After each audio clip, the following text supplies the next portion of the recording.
Senior judicial analyst, Judge Andrew Napolitano. Judge, great to see you. Good morning, Allison. It's Friday. Do you think we get a verdict? Yes.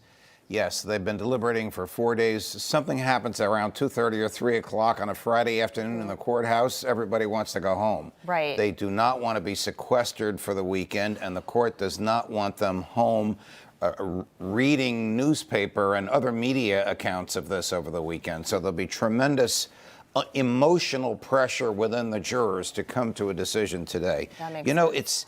The facts in this case are really beyond dispute. The issue is what was Daniel Penny's state of mind when this was happening, and what actually caused the death here. Right. Was it the compression of his neck for 5 minutes and 55 seconds? Try to hold your breath for 5 minutes and 55 seconds. It's not possible. Oh, yeah. Or was it the pre-existing conditions combined with the drugs in his system, exacerbated by the stress of the event with Penny, that triggered the death? That's what the jury has to decide. Do you think it's a good sign or bad sign for Daniel Penny, the fact that they have been deliberating now? We're going on to day 4. I think there are probably some holdouts. I think there's probably a substantial group of the jurors that want to do one thing, and then a small group that want to do the other, and they can't reconcile with each other.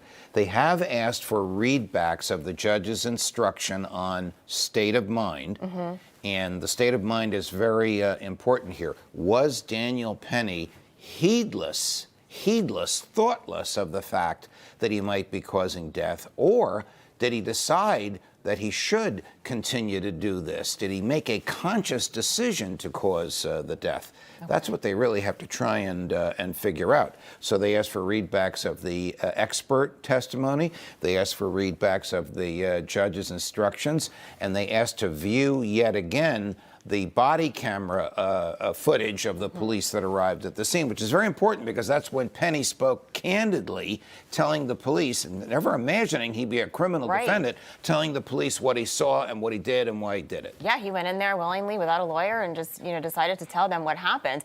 Something developed yesterday. Jordan Neely's father filed a civil lawsuit against Penny, accusing him of assault. Does this influence the trial in any way? Because I hope it doesn't. I hope the jurors don't know about it. Just like I hope that Mayor Adams, even though he expresses the views of a lot of New Yorkers, doesn't influence them. It's frustrating when you're a judge and somebody outside the courtroom is trying to influence the jury deliberations. I can remember when President Nixon said, "Charles Manson is guilty," and Manson held up the newspaper in front of the jury. "Manson guilty, jury declares," in an effort to cause a mistrial in his own case. This, of course, is not that dramatic, and I don't blame the mayor for saying what he said, but the judge has to insulate the jurors from everything outside that courtroom, whether it's a lawsuit against the defendant or whether it's the mayor speaking his mind. We will see. As you said, it's Friday. We know you'll be on standby. We're hanging out, waiting for the jury. You'll be very busy today, Judge. Thank you so much. You're Appreciate welcome. it. Information. Truth is freedom. Is Newsmax. It's real news for real people.